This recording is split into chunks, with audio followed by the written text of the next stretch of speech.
My name is General Tumukudde. I know I've been out of saturation for some time, so you may have forgotten about me. First of all, I was a division commander of northern Uganda in the most critical times. And in those critical times, there is something I remember, a few things I remember about those days. One was that people lived in IDPs. I don't know if you people know how bad an IDP can be. Some of you, of course, lived there, and you were maybe still young. Young people never get to know how bad situations can be. The second point I want to raise as I served there was that, like the president said today, there was some what I would call political command of a situation. So much so that even if you come and you have a good story or you have a good point to make, there is such an overwhelming presence of a certain thinking that you sometimes find it very difficult to disperse or get rid of. The third point I remember was that because of the war, and sometimes I always pass a lecture to our people who always think that because Jane Acheng, my very good friend, is a minister, therefore the people of the area are necessarily beneficiaries. That's not sometimes true. And it is actually largely not true when it comes to the history of Uganda and the leaders who actually offered leadership as against how much benefit people always imagined overflew to their areas. That's not something I want to go to. I don't want to go to because we are not in politics. However, because of those kind of circumstances, it was always difficult to find a person you could sit with and discuss a situation like you would with the late Okero Engola. Okero entered the army at a very young age. I think he grew in the ranks from the history I can recall. I found him under my command some of the times and some of the times not. But he's one person you'd sit with and tell him the circumstances affecting your people, where you are a commander, and maybe had greater chances of communicating to them. And he always was willing to pass any message you felt like passing. Today I had the Honorable Minister of Gender saying something about our people. Sometimes it's about basic needs, food, survival, security, being able to sleep and wake up. For us, we go with our philosophies. For them, they are simply about basics. So Charles Engola was a very, very, very,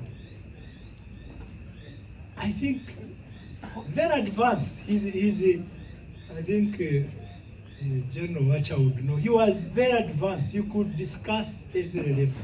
Philosophy, politics affecting an area, competence of people we are dealing with. Sometimes we spend so much blaming people about how they are refusing to work. No, sometimes it's rather about even their ability to work. They don't know what to do. And especially we're expanding at swift rates, new districts, I don't know what. It always gave me a lot of headache how to explain somebody who has just been appointed a councillor who is very excited about being called honorable. Imagine at a Muluka level, but they call you honorable, and he's really very excited with his new position. The circumstances notwithstanding. So I used to appeal to people like him to pass a message to our own people that they may understand the circumstances we're operating in.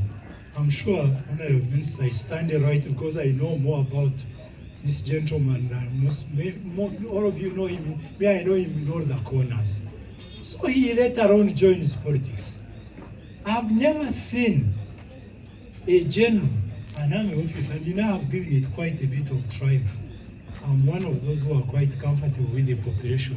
But I've never seen somebody so comfortable with the population like he was. And you know, he was not the nice faces, I don't know, 100 smiles, but he was very, very well linked to the people. And I don't know what methods he used, but he was very linked to the people. And no wonder, even on changing venues for politics, changing constituencies, he still performed very well. Okello was very, very special. And one of his credentials was telling people the truth. I don't know how many of you really labor trying to lie one inch. One inch are not as stupid as you think. He used to tell them the truth. I remember I had a session with him, and I said, okay, transmit this, my message to your people. Tell them they've been fighting for so many years. They've not marshaled any extra support. They remain themselves. How long are they going to continue in this kind of circumstances? And I put intelligence to hear what he told the people. He told them those very words. They were not popular words, especially from a person like him who had developed some interest in politics. But he told them nothing but the truth. And what sentence, comma, full stop, as I had appealed him to say. To him to say. So this was a very rare Ugandan. He was a very rare Ugandan. You know how most of you people struggle with your tribes. I don't know your clans. I don't know. He was a very, very rare Ugandan. And I want to use this opportunity to join others. I know what people have said and said. It so happens if you join public affairs, don't expect to say everything good about you. They say bad, that's part of the business. But in his own case, even in these very particular circumstances, he was very commented upon, very positively. I'm sure you know what happened to some of us when we get these issues. We really say all the hell that while you did all this in public good and because of deployment, they never tell the difference. I'm sure you know what I mean, General. So I want to surrender this microphone by calling on your wife. I was impressed by all you raised today. I've not seen many courageous women like yourself, of course with a great history of contributing to educating our children. Although it wasn't highlighted enough, we didn't have enough time. Thank you very much. And thank you for honoring to marry these soldiers. Honorable, marrying soldiers is a very complicated business. Yes, we are never at home. We are always carrying a lot of luggage with us. Soldiers, some of them have not eaten, some are hungry, they have their, you know, it is such a big, big job to these women we purport to marry. But these women bear with us. Thank you very much. And I was also happy you come from the other corner of northern Uganda. Me, I know the politics. It's good. It brings us together much easier than political talk like I'm doing now.